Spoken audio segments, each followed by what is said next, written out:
All right, so in this next lesson here, we're talking about other ways to write linear equations. Now, you've seen linear equations written in slope-intercept form, and you've seen them written in standard form.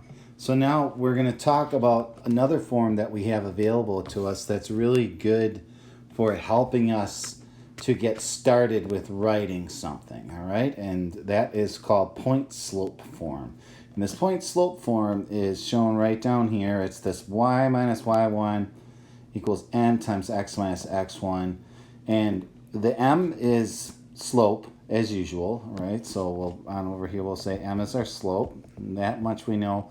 And then this y1 and this x1 are simply the x and the y coordinates in a point that they give us. All right? So all we need is we need a point and the slope, and then we can use this generic formula to help us get an equation into some sort of shape where we can decide what we're going to do with it, if we're going to put it in slope-intercept form or standard form or however we need it to be. So I'm going to show you how to do that. Over the next two videos, we're going to see how to do it first with slope and a point, and then in the following video we're going to see how do we do it if we just have 2 points.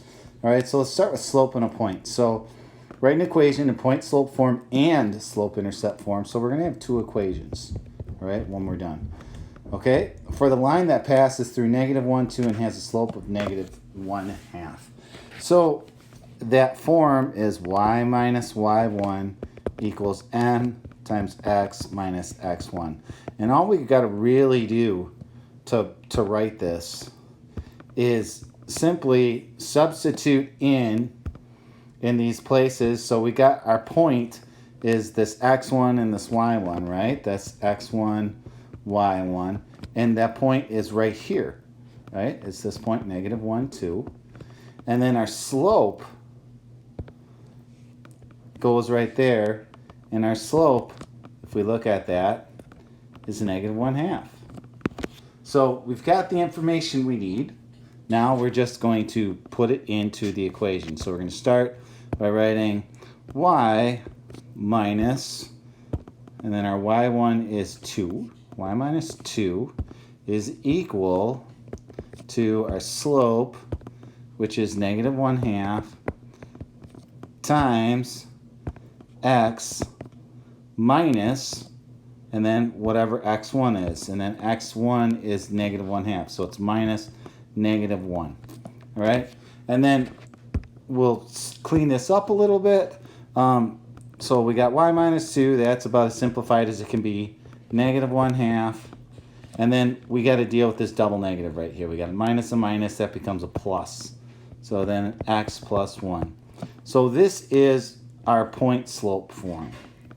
That's what you want it to look like. You don't want any double negatives in there, and you want everything just to look kind of like that generic form. All right, so this is our point slope form, which is good. And now what they want us to do is they want us to write this also in slope-intercept form.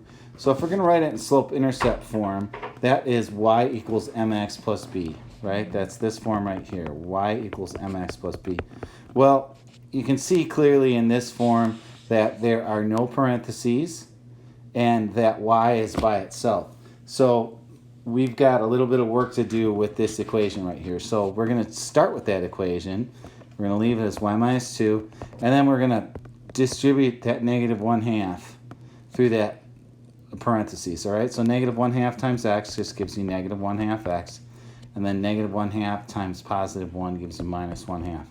All right, so we're actually really close now to almost having this, because we've gotten mx, and well, maybe my b is -1/2, except y is not by itself. I have this -2 over here. So we're going to add 2 to both sides. All right, and then you're going to wind up with y equals -1/2 x. And if you have 2, if you have 2 wholes, and you take away a half, right, that's the same as having 4 over 2. You take away 1/2, and that gives you 3 over 2. So you have 1.5 left. And we'll just leave it as 3 halves. So plus 3 halves. All right? So now this is in our y equals mx plus b form. So I could use this to graph it if I wanted to. So I've got the slope of -1/2, and I've got a y-intercept of 3/2. But I could have used this information to graph it too. So, I mean, it's graphing, it's easy no matter what information they give you. What's a little trickier with this is just writing it in this slope-intercept form. So, let's do one more equation. All right, so passes through 2, 5, slope of 4. All right, so we've got our equation, which is, I'm going to write that up here, y minus y1 equals m times x minus x1. All right, so I've got y minus, well, my y1 is 5, equals, my m is 4, and then x minus, and then the x1 is where you put this, not x. Right, so x minus 2. All right, so we're looking all right here. So this is actually finished. There's no, double negatives or anything. So this would be my point slope form equation. And then if I want to write this in slope-intercept form, I've got to get rid of those parentheses. All right, so I'm going to distribute that.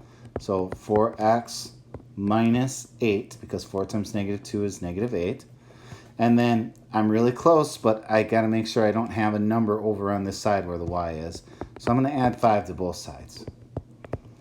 Okay, and that's going to give me y is equal to 4x, and then -8 and +5 gives me -3. And then this gives me the slope-intercept form of this equation that contains the point 2, 5 and has a slope of 4. We'll see you in the next video.